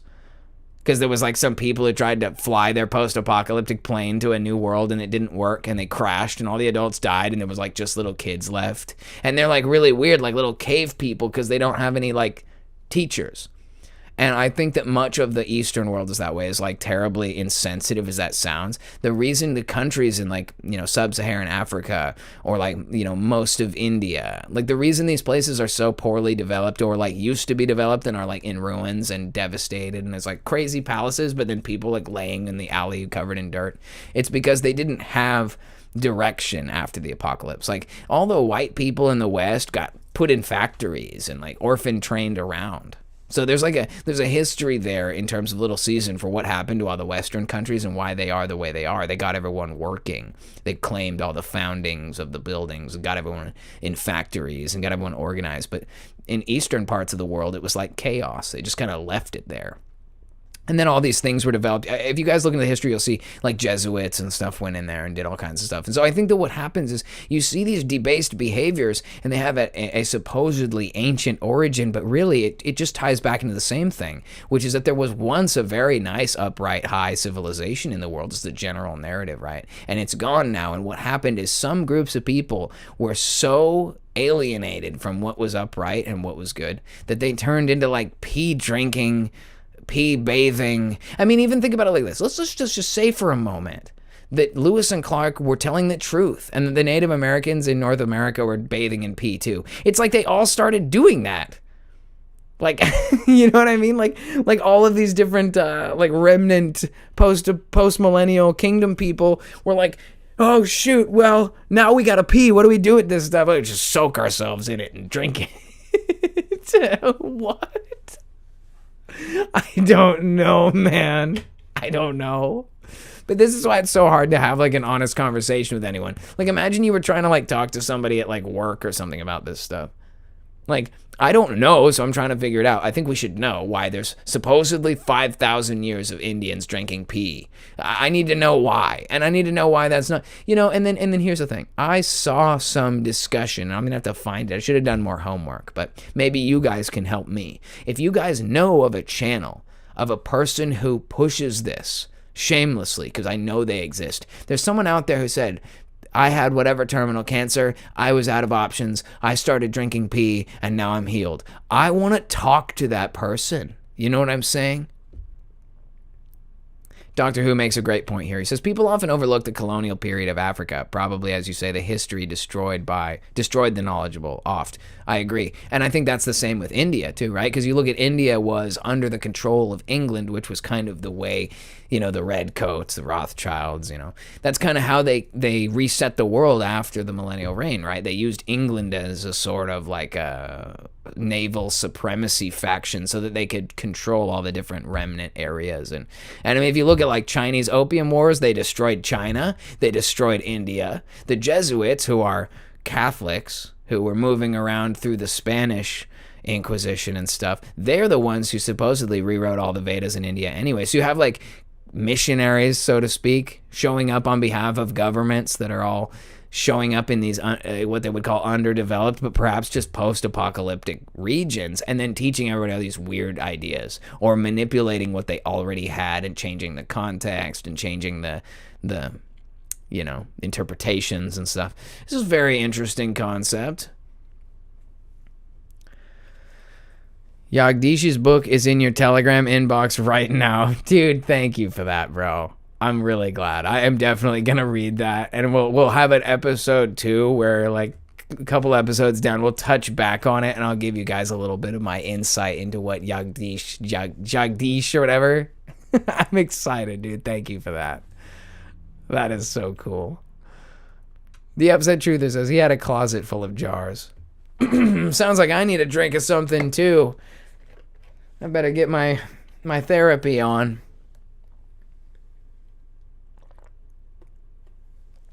I will say I bought this one because it's cheap. This jug of pee. They sell it at the mini mart. No, I got that one because it was cheap, but really the real one is that Simply brand. I don't know. Today's episode is made possible by Simply. No, I'm just kidding. Can you imagine being sponsored by like juice brands and stuff? Imagine that. Imagine you had a channel that was so marketable. In fact, I just want to take a moment to talk about it because like you guys really are awesome. When you have a quality over quantity type channel, it's different, but it's better, right? So there's so many channels I love. Like guys who like they say like wash rugs, like do deep cleaning on like rugs or cars, or they're like hydraulic press channel where they like squish things with hydraulic press. There's so many like marketable types of YouTube channels that you could have where you just do something satisfying, minimal commentary, lighthearted music. You can make it easy for people, and there's certainly nothing wrong with that at all. But the problem is that stuff is so like openly available. So yeah, you can get sponsors for like juice or like outdoors products or like cars. Because you're a brand that is like, oh, anyone can enjoy that. But then when you start making a weird, like, edge of the internet conspiracy cult, it makes sense that you can't get sponsors because the marketability is like zero. You know what I mean? Like, who wants to hear some weird guy on the internet talk about drinking pee for 2 hours? See, that's the reason why I think it would be important to have the actual pee drinking specialist on the channel so they could talk about it. Little Season Fellowship says, I love those rug cleaning ones and lawn mowing. Me too. Those are like my guilty pleasures. Auto detail, rug cleaning, pressure washing, like the sidewalks where they do the little scrubber. It's stuff like that that makes me want to start a business doing one of those things. Because it's like, you know, if you're going to do something in life with you want to be satisfied with it, right? I know there's obviously a lot of things, you know, and then that's actually a good little crescendo because, you know, you guys have been so great to support me and stuff, but I also understand that, you know, this channel is not like, you know, it's not a super marketable channel, and that's okay. And I've been thinking a lot about it, and I've been thinking that one of the things I need to do is I need to separate my channel into different channels for the sake of what it is. Like, the Guys Gotta Eat channel needs to be its own channel, and the Sunday service needs to be its own channel. Because one thing that I've learned is that even though I'm like a multifaceted, dynamic kind of person, there are different kinds of people that come to this channel for different reasons, and they don't always cross over with each other. And that's, again, it's not a bad thing. It's just different strokes for different folks, right? Different things. And not everybody wants to see me joking about drinking pee for 2 hours on the same channel that I do like these really serious Sunday services and stuff. And I've even been thinking about it, like maybe I should make some separate channels so people can go for what they want. I mean, I know that would like be splitting up the demographics here, but like for the sake of it being like just the right thing to do, that might be it. And that kind of is what I was going to say, is that it's not that I'm hopeless. Certainly not. I could very well become like a who knows, maybe it'd be like a big ass YouTube channel. Oh, there's another one. Ching! Maybe it become like a big YouTube channel. We get like 200K subs and like actually like do it for a living, you know, because I can imagine the quality would be way higher if I wasn't just trying to squeeze it in aside from all of my projects and my actual job. But, you know, I think about it sometimes and it's like, what are our goals in life? Like, what do we dream of? Like, I mean, I've been making dumb videos and talking too much my whole life. So like if I could be a YouTuber for real, if I could be a content creator, if I could start taking it more seriously, make like legitimate narrated videos, because I know I could, that'd be really good. Like documentary style or video essay, whatever. That's a thing. And then like my food reviews could be more professional. I could get more serious about fitness as I continue to do these gains. There's a future for the channel no matter what, but I don't really imagine it like it's gonna be a big YouTube channel, you know. And I'm also chill with that. Like, I think that the best thing about this is that, you know, it's like I say, this is the cutting edge of conspiracy content. People are not talking about pee-pee, you know. Like, hey, the people would say that's not an issue. I think it's all an issue. Like, if we were going to sit there on Wednesday and hang out at the bar or whatever, and I'm like, dude, did you hear that people are talking about pee-pee? Like, people are talking about drinking pee or whatever. Like, we should be able to now, and like, I want to know. Like, I was talking to people earlier, and they're like, is that real? Who says that? Well, obviously, Jagdish says that. It ties into this 5,000-year history of pee drinking in India. We're going to get to the bottom of it. Thank you, MK Ryan, for hooking me up with a copy. But yeah, you know, it's like, there's a lot of stuff to talk about, and sometimes you got to be the guy that talks about it, and that's not necessarily popular, but it is fun. And it's something I would love to do full time, something I'd totally take seriously and go all the way with. But I also keep in mind that like that's not always the destiny for everybody. Like, not everybody gets to be like a full-time YouTuber. And I shill enough for Patreon and the merch store, and you guys do a way too good of a job. Like, if it was proportional, like if I had the amount of support you guys give me and like 10 times the subs, I'd totally be full-time because of how much support you guys give me, even in this small corner. It's crazy. But really, I mean, I like to be realistic and think that like I gotta work my way through. Like, maybe what I do is valuable enough to you guys that enough people like it. They're driving their truck down the interstate right now and they're like listening to what I'm saying. Like, right on, dude. Stay safe out there, you know? But if that's not it, I love working on cars and, you know, and I love like cleaning and detailing cars. And I've always wanted to do like a full service, like what I would call automotive preservation shop. And I don't mean restoration and I don't mean detail. Because I don't like the word detail. I feel like that's like a cop-out. That's like guys wash cars and then be like, auto detail. And it's like, no. I want the standard to be like you have something you love and you want to keep it alive. If I had to do a business, it would be like that. It was like, oh, we're cleaning it. We're doing the clay bar and the buffer and the thing and the ceramic coat. And it's so pretty. And it doesn't even have to be, it's just something that matters to you, right? Like, I used to work at this Dodge dealership when I was younger, and there'd be people coming in with like brand new, really nice cars. And I never really had any jealousy in my heart, but I just was amazed that people had the kind of money that it took to own these cars, and how cool it must be to have like a big block V8 powered manual transmission car that you just drive and it's like not broken. You know what I mean? And maybe it is broken eventually, but like for me, it's like everything I've ever owned was broken, so it'd be crazy to have something that wasn't. But what I'm getting at is they'd be so dirty and like scratched up and like not taken care of, and I'd be so upset. I'm like, why don't these guys love this car, man? Like, you gotta love it. Like, I don't think it's worth spending a lot of money on something unless you really love it. And I know we're not supposed to like follow after material things, but it's like, we're here, you know? We're here for a while, and I think that while we're here, the Lord will allow us to have some things. I mean, as long as it doesn't get in front of what's important, you know. If we could get a balance, I think that the Lord could let us have a lot of stuff if we could manage it, if it wouldn't corrupt us, I think. But yeah, I think that my real dream is to have a real full service auto preservation shop, and we do paint touch up, paint correction, heavy duty cleaning. We could do like leather repair. We could do, everything. Just clean them really good, fix things up, replace little parts, take stuff apart, polish it up, and put it back together.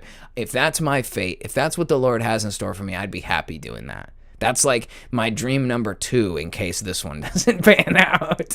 In case internet conspiracy cult leader doesn't work out. Okay, what's that? What's the resume? What have you done for the last 5 years? Well, I was on YouTube. I was saying stuff you're not supposed to say. You can do both. Like, that's another thing I think about. In time, I grow the channel. Maybe Cult of Cars becomes like an actual show, and we do that. Maybe I have a job now and have the channel. Maybe I find a way to balance to where we do main character, we do Sunday service, we do Bulge Khalifa, we do the Guys Gotta Eat, and then I also do car stuff with my business. It's not impossible. The sky's the limit. It just depends on what God has in store for you, right? Like, I don't want to be the guy who, like, many are the plans in my heart, because I got a lot of crazy ideas, visions for, like, movies and, like, plots for, like, the next video games that should be good compared to all the ones that suck. I want to change the world. I want to do, like, my speakeasy website, and it's like, I got to have Bruce Wayne money, man. Not because I want cool cars. I want to build things, websites and businesses and brands, and shoot, I don't know, dude. Like, I've always been a really creative person. And I think that if I could find a way to maximize the application of my creativity and minimize the amount of like time wasting that happens, and it's not because I don't like my job or appreciate the opportunity, but I do a lot of like floor sweeping, and that doesn't make the world better. Well, maybe a little bit. But you know what I mean? Like, I would like to make every second count towards the big picture, whatever that is. Even if it's like the business that we're grinding because of what I can do with that versus just being an employee, or like the channel, taking it as far as I can, because maybe the things I say are fun to sit on the patio with my friends. Maybe there's more people out there that resonate with this stuff. Maybe we can change our impression of what we think the world really is when we realize that we're not that crazy. Like, when I opened this up and said, oh, we're mainstream now, I was kind of joking, but like, come on. Is it that weird to believe in something else, that there might be other creatures in the dimension? I heard somebody talking about dimensional something or other earlier, and I was laughing so hard, and I was like, that is exactly what I'm talking about. Like, we are entering an era where you can be like, I think it was Biblical Hitmen's show tonight. I don't remember what it was that they were talking about, but the name of the video had me laughing so hard. I didn't get a chance. I'm going to check it out later. I always go back and watch all these guys, but interdimensional cryptids, Bigfoot and Loch Ness Monster, and it's like the new Loch Ness Monster theory. This monster attacked me. I just thought that was so funny. Interdimensional cryptids, and I'm like, that is my kind of show. That is my kind of show for sure. But that's what I'm getting at. Not that biblical hitmen are mainstream. Don't let me label you in such a way. I'm just saying that I love the fact that we can say this stuff now and it's not that weird.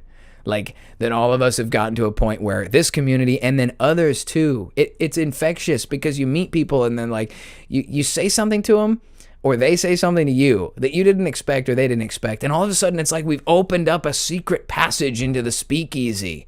You know what I mean? I have this interaction with people in real life. That's why I want to build that app so bad. Because you have like conversations you're not allowed to have, and then somebody says something to you that like, wait a minute, you know about the thing we're not supposed to talk about? And it's like, yeah, I don't know. And then all of a sudden you're talking about something. You know what I mean? You're all of a sudden talking about something that you weren't supposed to talk about, but because somebody else knows about it too, now you can both keep the secret. And that's kind of, I think, that the principle of what we need in the mainstream world. We need to be able to have respect and understand that there's like a time and place for conversations, right? Because this is like Paul's tips for truthers lately, where he's like, don't just go around trying to tell everybody that there's interdimensional cryptids and that you have been attacked by Loch Ness Monster or something. Like if you try to tell people about interdimensional teleporting Bigfoot, they're going to think you're nuts.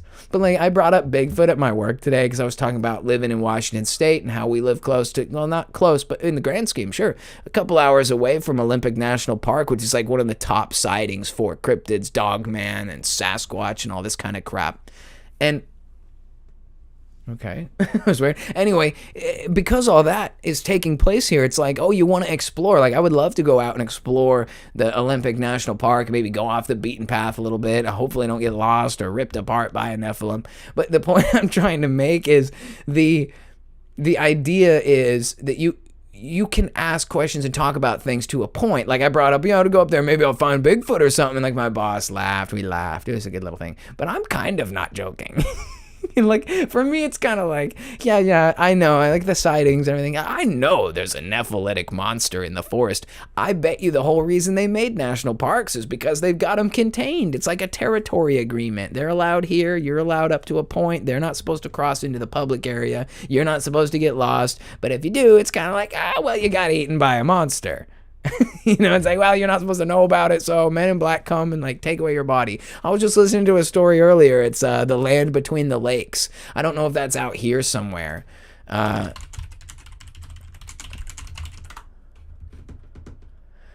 No way. Where is that? Is that in my state? No. It's in Kentucky and Tennessee. Yeah, I was gonna say that's far east. East Coast. Somebody should go down there and check this place out. This place called The Land Between the Lakes. It's like a super mysterious place. Basically, people used to have all these cryptid sightings over there. And after it started to get popular for cryptids, they like brought in bison and stuff. They brought in herds of animals to feed to the monsters that live in the woods so that they'd stop eating people. It's that crazy, dude. That's what's going on all over. It's kind of like touching back into the human farm thing. But yeah, it's crazy, man. There's so much going on that's like more than meets the eye that you can't just bring up in an average conversation. I want to push the envelope. That's why I say this is the cutting edge, because it's like when I say cutting edge, I don't mean that I'm the one who knows everything. I just mean like we're not gonna we're driving this thing. I want to know, are we drinking pee? Are we missing out on the opportunity to have the elixir of life? Could I be young again? All this and more on the Cult of Khan. Will the pee provide you with the elixir of life? Only time will tell. And plus, something like this is great because you could like, depending on how good your acting is, like maybe I'm like a sociopath with really good acting. Maybe this really is pee. And like I've let everyone think it's apple juice by putting it in an apple juice jar. I've made a lot of jokes about it being pee so that you think that it's actually just juice. And I'm like, it's Safeway Signature Select apple juice. That's all it is. Yeah, it's really yellow, but that's because I put yellow food coloring in to make it look extra yellow so you wouldn't believe it was really piss. There's no way he's really drinking pee on stream. And imagine if it was like, that's the kind of crap that like if you were already a big YouTuber and then you actually drank pee to like, guys, I know this is crazy, but I have to raise the bar because now I have 100,000 subs and it's not good enough to just talk about it. Now I have to do it. So I'm going on a piss fast.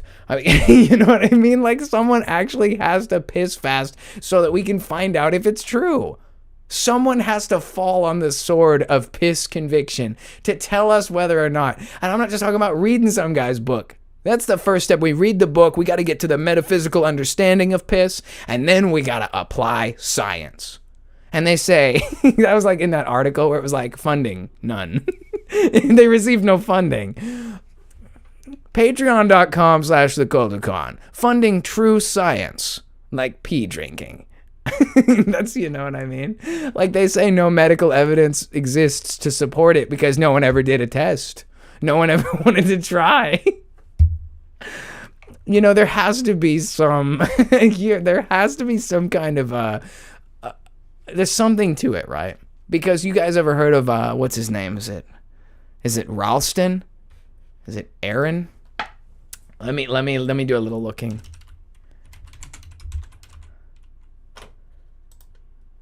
Yeah, dude. Aaron Ralston. So this guy, you guys have probably heard this, but Aaron Lee Ralston, American mountaineer, mechanical engineer, motivational speaker, known for surviving a canyoneering accident by cutting off part of his own right arm. So he was like canyoning, and his arm, a rock fell down and crushed his arm against the ground. He couldn't get it out. And so he had to break his arm and then cut it with a dull pocket knife. And yeah, Between a Rock and a Hard Place, I had the book. Yeah, we had the book, and then they made it into a movie. Yeah, wild story. But yeah, I mean, he drank piss. Let's see if there's a part in here where it talks about how he drinks piss. He was dehydrated and delirious. Na na na na na na na na. There it is. Na, na, na, na, na, na, na. After running out of food and water on the 5th day, Ralston decided to drink his own urine. I'm sorry, I just knew it was coming. I had to find it. That's crazy. Allison's like, does anyone hear that story and think maybe psyop? I think, if I'm not mistaken, the book itself had photographs. Like, he had taken photos because he thought he was gonna die. He like carved his name on the wall and everything. But that's like, I appreciate that that's your insight, because that's really what we need to think about stuff like this. Cody says, only drink piss from a hollowed out snake. It's the only way. Maybe that's the secret. You will crush his head, right? You will bruise your heel. You will crush his head, and then you will drink piss out of his hollowed out skin. It's the Bible Mandela effect. No, I'm just kidding. Anyway, that's probably not an appropriate joke. I apologize for that one. Lord forgive me. Anyway, yeah, I think that there's definitely something. Well, the reason he didn't bleed out is because he did have the ability to tourniquet his arm. And then I think also he, his blood, like his blood would have been so thick. He was so dehydrated. You actually bleed a lot less when you're like super dehydrated. There are injuries that, depending on your cardiovascular condition and like how healthy you are, sometimes being more healthy is actually detrimental. Like if you have a really strong cardiovascular health and you get an arterial bleed, you could potentially pump blood out way faster than someone who's like a fat, dehydrated slug who's like laying there. Because their blood is made of freaking Crisco. You know what I mean? And so it just doesn't want to flow out. It's actually really simple science, like viscosity. And then obviously like someone who has a strong, healthy vascular system is going to have like a more healthy flow rate and everything, a healthier blood pressure. And I mean, I don't know, there's potential that if you had really high blood pressure from poor health, that might cause you to bleed out quicker than otherwise too. So yeah, there's a lot of potential there for sure. Allison, here's the edge and there goes Colin.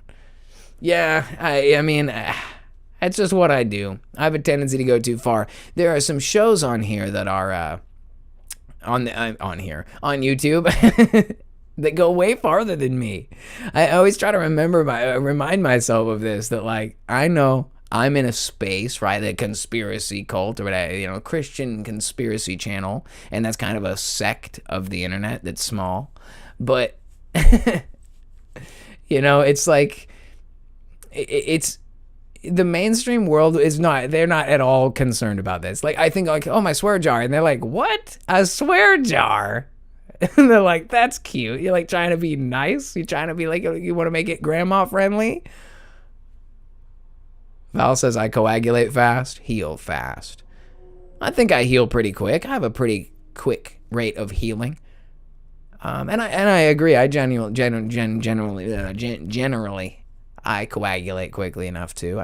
I don't usually need like heavy bandages or anything, but I haven't gotten any significant injuries that I can think of where I bled a lot in a while. I've been more careful lately. Allison says, I need a negativity jar. No, I get that. I have these days where like I always say I'm so volatile. Like at least I'm true to myself, but like dude, I could be it's not bipolar. But I could be going along fine and something just triggers me and I'm like, that's it. I'm done. Like, I'm pissed now. I'm pissed. It looks like I took the piss, you know? Like, that kind of piss. Anyway, Pepe earlier was like, maybe it actually is piss. People are afraid it really is. Little Season Fellowship says, we don't want to make it grandma friendly. We just want to make it Jesus friendly. He's totally hanging with us. Yeah, you know, and I think that Jesus, if we really were around him, is way more chill than even we think. You know what I mean? He's like, so he knows, right? Like he knows that people are flawed and sinful. He knows that we're having a good time. Look, it doesn't mean that he would justify bad behavior, but I think he would be a lot more understanding of the human condition or the sin condition, the sin nature. Oh, and this reminds me, earlier today, I think it was JT, and I think he had Unraveling podcast. I think that's who he had on. I really like their show. Anyway, he clarified something that I know on more than one occasion, like just nonchalantly said as though it was a fact, which I'm now realizing it's not. And see, I'm the kind of person where I'm totally like okay with that. Like, oh, was I saying that? Oh, my bad. I was wrong. For the longest time, I kind of believed that whole idea that Satan was like the chief musician of God or like a choir angel or something. And apparently that's just not scriptural. Like there's just nowhere in the Bible that says that. That's like one of those churchianity things that I picked up somewhere as a kid growing up or whatever. And that's apparently not the case. And I'm sure more could be looked into, but I don't think there's any justification for that. And JT was talking about it today, and I didn't get to hear the whole show. I'll have to go back. I always do, just because I was literally at work when he was on there. But yeah, I just want to apologize if I ever said that. I'm sure I said it in like season 1 of Sunday Service, trying to understand Satan a little bit better and not understanding him. Or just not knowing enough to fully understand. But anyway, I just want to say thanks to JT and Unraveling Podcast for helping clear that up for me, because it's like I'm happy. I'd rather be in the position of knowing what's true and not telling people stuff that's not accurate. And who is Satan really to God? Maybe that's an episode, like who really is the devil? Like, and that might be a valuable episode for JT's mixtape. You know, like maybe JT could do an episode where he talks about who Satan is. I would love to be part of that conversation. We're supposed to be doing a mixtape at some point. It's just hard because of scheduling, because I work and then it's late over here. And he's out east and it's 3 hours. So it's got to be like a day off of mine, or it's got to be a day where he's available later or something. And we'll probably end up just premiering it. Probably won't be live, which is chill. I don't mind. But yeah, I like JT. He's a real cool guy. You know, a lot of people have shown me a ton of support over the last week, because there was some crazy stuff that happened, as you guys know. I don't like to dwell on it, but obviously, you can't make friends with everybody. You can't be everybody's friend. Sometimes people like are just, out to get you or whatever, or they don't like you. Can't make everybody like you. I get it. But it's good that when you have your friends who they know you, or at least they know where you're at in life. Like, I can't say that like JT and I are crazy close or whatever, but we've talked, and I think he understands, because he's just a guy too. Like, we're all just people trying to make it and figure it out, and it's like, it doesn't do us any good. And like, look, it doesn't feel good to be attacked either. So he showed me some support. He sent me a message. Ricardo reached out to me. A lot of people have been really cool. And it's like, what I want to make sure everybody understands is that I am solid. I'm doing so good. Like, and by that I mean, like, I have my moments where like I'm just a person. I can get mad like anybody else. But I really was looking forward to this week, because to me, this is like the redemption of the spirit of the Main Character Podcast. Like, I don't want to ever go back down that road again. I think I learned a valuable lesson. Like, people can be crappy to you, and they're going to be, and that's just the way it is. But I'm not here for that. I'm not here for like exposés. I'm here to have a sip of something sweet. What I should do is every time I drink it, just make a face like I don't like the taste of it, so that offhandedly everyone watching is like, yo, what's that guy drinking over there? Ugh. Ah. He's just chugging it down.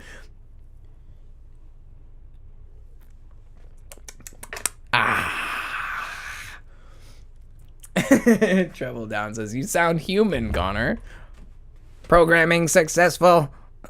I'm programmed by the latest generation AI. I'm a Galactic Federation plant. I'm here to prep the population for the incoming Galactic Federation era.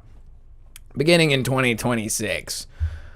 It's at the start of Trump's International Galactic State Fair, or whatever he's calling it. Trish says, I hear you, Connor. Have that happening right now. People coming against me for no good reason. Shoot. I can't stand it. But you know what? That's one thing I love about this community. I hate that for you, by the way, Trish. I think that this community is so good. That's why it's so shocking. If anybody ever like that you think is your friend and they aren't, it's like because everybody gets along so well in this community. Everybody has so much love and so much genuine concern for one another. That's like what the church is supposed to be. That's something I think is great. No, John. Well, okay. John's saying, did someone put out a hit piece on you? Well, yeah, but not. It's no big deal. The person who put out a hit piece on me actually is not the person who like really actually hurt my feelings. The long story short of it is, like I said, you can't please everybody. People are always going to be finding reasons not to like you. So the best thing you can do is just be you unapologetically. And what'll happen is stuff will change, but it's part of the process of growing. Like I lost like 10 or 12 subs and then I gained like 10 more subs. So it kind of, I lost some and I gained some. And what happens is you get rid of the bad guys, you know.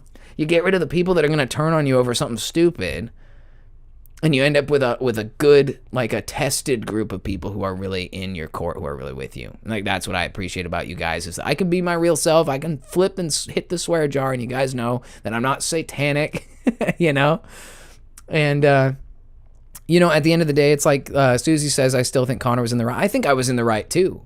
I just feel like we have to become the kind of people that we need in our lives. Like I always imagine characters like Mari Emanuel and how patient he is, and how like he was like, regardless of what's true about that guy's life and backstory. I don't know. I'm not here to speak on that. I'm just saying that a guy appeared to have arrived at his congregation and stabbed him in the face with a blade and gouged his eye out. And he was like praying for the guy right then and there and was so loving to the guy. And it's like, that's a way worse attack than what happened to me. Somebody just like basically ran their mouth without any knowledge and like, you know, was making kind of like, you don't make those kind of accusations without evidence. That's really damaging, but that's not the point. The point is it was just personally irritating. It was like a principal issue for me, but it wasn't like someone gouged my eye out. And I was like, I was mad. And it's like, think about it. If somebody gouged my eye out, I'd be like, set that man alight.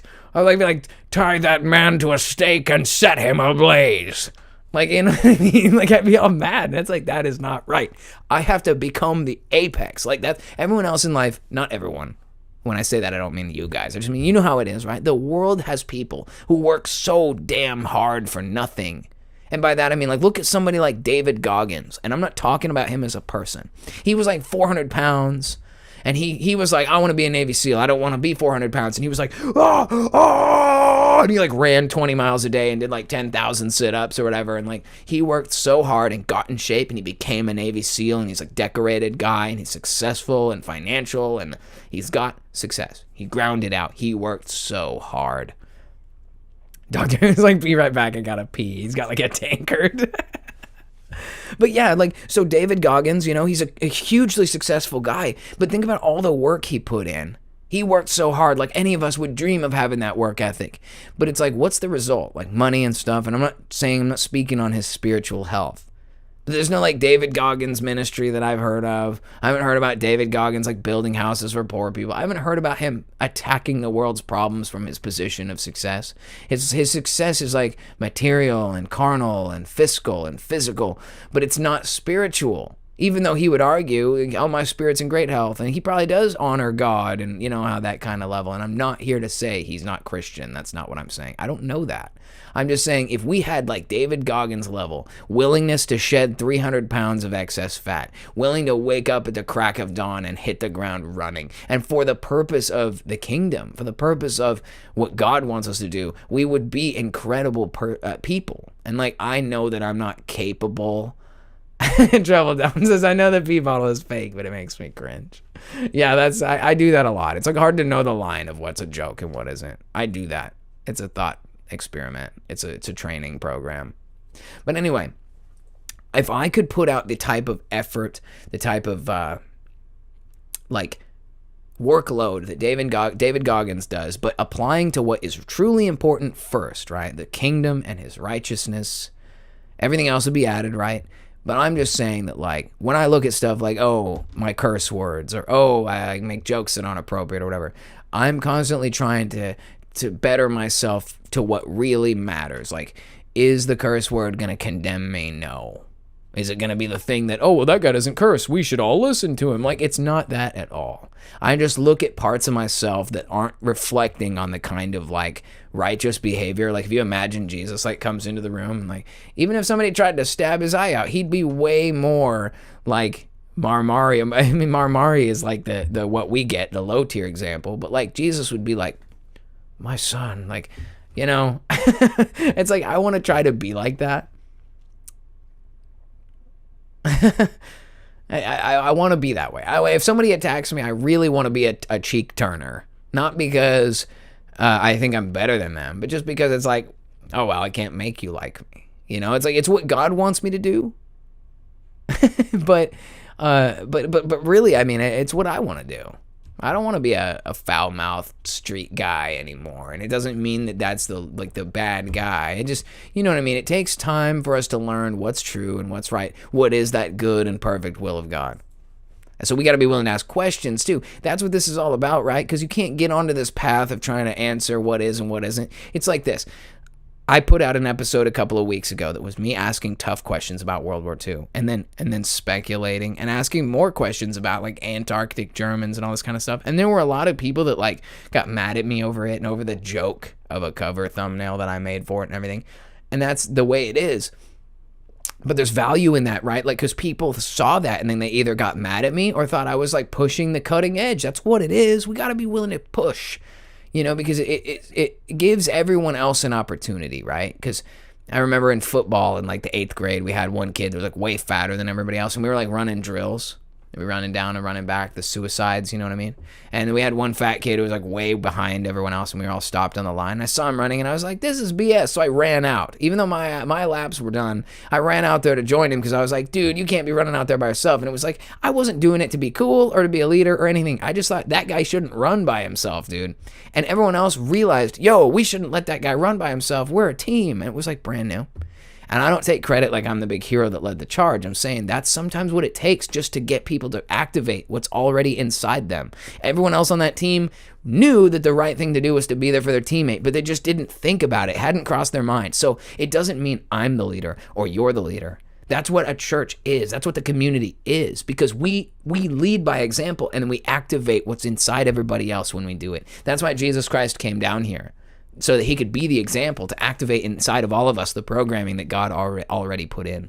So like, imagine that if you and me and everybody else leads by example by grinding out that 400 pounds of BS that we have carrying with us, that like, oh, that I use a bunch of profanity, or oh, I get all angsty and want to condemn you. Oh, I want to threaten you with a lawsuit. I want to take people down who are criminal. I want justice. I want righteousness. I want people to be held to account for their deeds. I want there to be a law. I want there to be an eye of God. I want there to be justice. But at the same time, Jesus is that way, but he's also forgiving and merciful and loving and understanding. And like for me, if people are talking crap, it's like, I should be more understanding. I make it easy. I'm not only a conspiracy weirdo on the internet, but I'm also the kind of guy who deliberately jokes about stuff that's like, is that guy joking? You can't tell. You have to give me a chance to get to know the real me, and I like it like that. It's like it helps keep you from becoming Mr. Beast or whatever, because it's like, that guy sabotages his own career. There's no way he's a plant.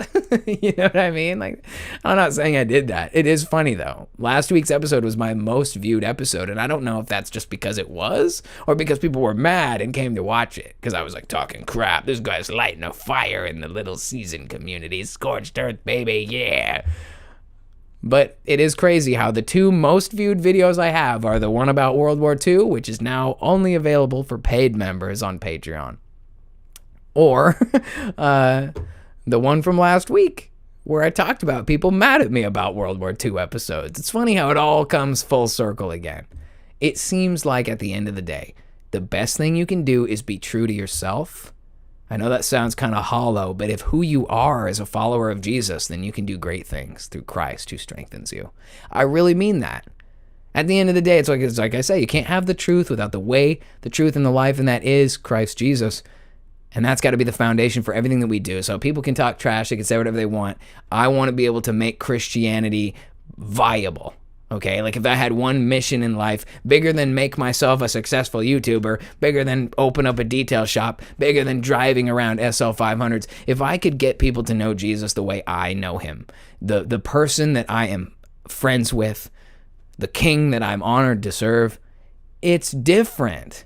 You know, I heard this spiel from Aaron Abke, I think is his name. He's like a big, like, he hates Paul or whatever. He thinks Paul's a apostate or whatever, and he like, these teachings are not, and he's all mad at people's opinion. And I get his perspective of where he's coming from, but I think people are just putting too much thought into it. And we did, that episode called Apostate where we talked about it, and I kind of expanded on it a little bit. I didn't give a bunch of evidence. I just gave my opinion, which is kind of what I'm here to do.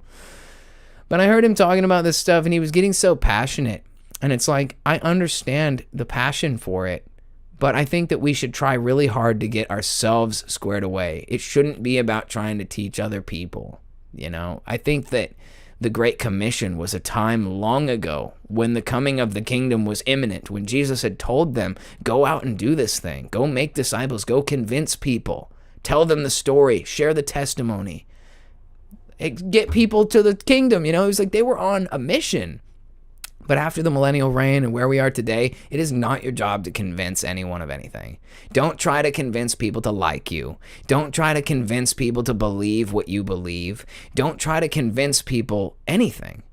Just be who you are and let who you are be something true. Whether it's a drunk, a street person, a foul mouth, or whether it's like the most righteous person you can imagine. Just let it be real. Don't let any part of you be fake. Let your yes be a yes and your no be a no. And that's all that matters to me. I'll accept you however you are. And that's the kind of community that I want to gather. I want to gather the kind of people who can say and who have the confidence to say, Jesus Christ is the Son of God. He's the King of the earth. He is alive today. And me and my house will serve him, But if you want to talk about anything and everything, man, I'm ready to talk about cocaine. I'm ready to talk about piss. You know what I mean? Because how the heck are we going to be in the world and not of the world if we just ignore it and pretend it's not happening? And look, the craziest thing on my mind in the last 2 weeks has been apparently people drink piss and think it's a thing. And I know we didn't get any answers today. And that's cool, because that's how research works. Now the feelers are out. If you're watching this, if you're listening to this, if you know anything about urine therapy, if you know anything about drinking pee, whether it can help you, whether it can extend your life, whether it can reduce wrinkles or I don't know, make you beautiful. Maybe you rub it on your skin and it makes you live forever. I don't know.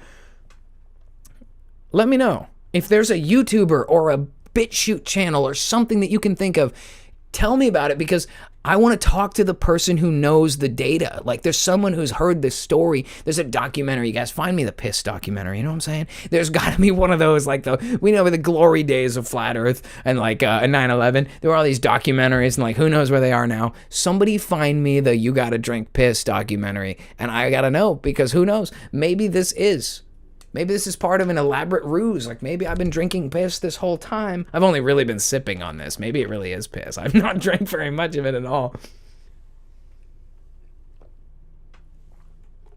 That was a sizable swallow. And you just leave the mystery open. Maybe it was, maybe it wasn't.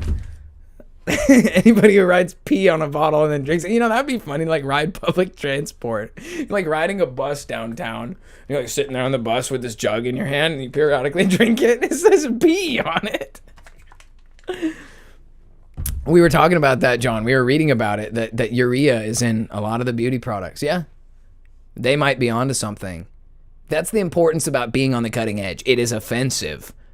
We're going to have to find out. So we got the book. MK Ryan sent me the book from the Hindu guy who's got like the ancient writings and knows about the old stuff. And then I want to see if we can find who has the cutting edge on the pee drinking agenda, who can tell me about whether or not, like, if there's actually some truth to this, and what does it look like? What does the regimen look like? Do I just drink as much beer as I can so that I pee a whole lot so that then I'm drinking beer piss? Like, what am I supposed to be doing? Am I supposed to be drinking like distilled water and not eat McDonald's for like a month? Like, when is my piss good to drink? There's too many questions. We've got a lot of unanswered questions about the pee thing, and I don't know. Is this important? Yes. There's a lot more important things to talk about than just when in history we are. Perhaps we should be drinking pee. I could be like 30 years behind on my piss supply. No wonder my beard's already turning white. Rock E. Shepherd says, later, I'm going to piss off. Yeah, it's basically that time, isn't it? It's about time. Hey, it's good to see you, Trey. I'm glad you made it in. He said he was moving furniture all day, so he's tired. It's good to see you, brother. Yeah, this has been kind of a wild chat tonight. Travel down like, it's a waste product. I agree. I think that the bottom line is that the reason we have waste is because of the iniquity of the flesh, because we are in an imperfect state. If we were ascended, if we were perfect, we probably wouldn't have to eat. We probably wouldn't have to pee. There'd be no issue. But because we live in this fallen world, we're trying to figure out how to navigate that. To me, it seems like this is a product of like bad teachings and bad thinking. That this is perhaps like somebody in this ancient world was given some bad advice so that people could laugh at them as they did it. But maybe we're all wrong. Maybe everything we've been taught is a lie. It's like it wouldn't be the first time that something absolutely mind-blowing turned out to be true. More so true than the nonsense we were taught before. Doctor Who says, better find those answers, Con. We have the brown, red, and white Kool-Aid flavors still to tackle. Oh boy. Yeah, I don't know if we could tackle any of those other flavors, dog. Maybe the red one. We could talk about vampires, but I don't know about the others. I already saw this thing they were talking about. What do they call it? I'll find my way back over there. It was in the Hatha Yoga, it's called the Bindu. Vital force, that is semen, and in women, Rahas, menstrual fluid. Okay, yikes. That's the essence of life, according to Hatha Yoga. Hatha Yoga? I don't know. Guys, it's been a great Wednesday for me. I hope you guys have made it through a good half of your week and that you're ready to take on the second half. Obviously, got a couple more days left before the weekend, so hopefully if you're one of those people who is tuning in, day after or whatever it is, whatever time on earth you're enjoying this message, thank you for taking the time to check out the Main Character Podcast, Level 38. Of course, as you know, we will be back on Friday for an episode of Bulge Khalifa. I feel like I'm missing something right now. I am. Give me 1 second. I don't have my outro music. Who does this?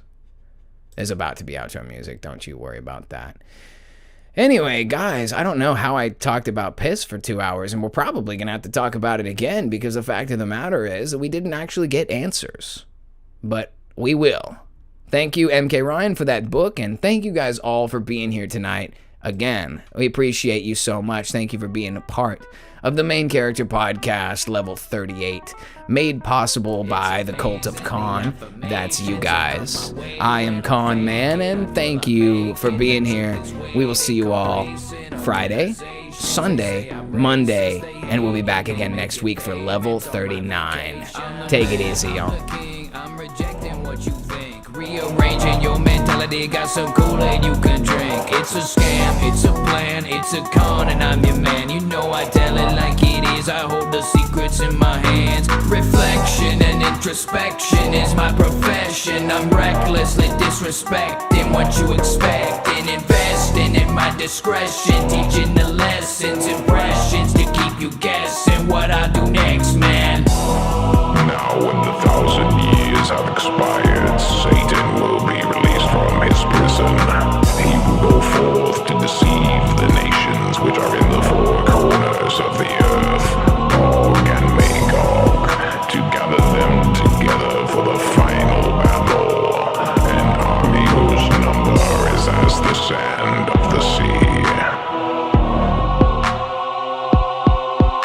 It's amazing the affirmations that come my way when I fake it until I make it. The truth is waiting, complacent organizations. They say I'm racist, they hate and they making payments on my vacation. The man, I'm the king, I'm rejecting what you think. Rearranging your mentality, got some Kool-Aid you can drink. It's a scam, it's a plan, it's a con, and I'm your man. You know I tell it like it is. I hold the secrets in my hands. Reflection and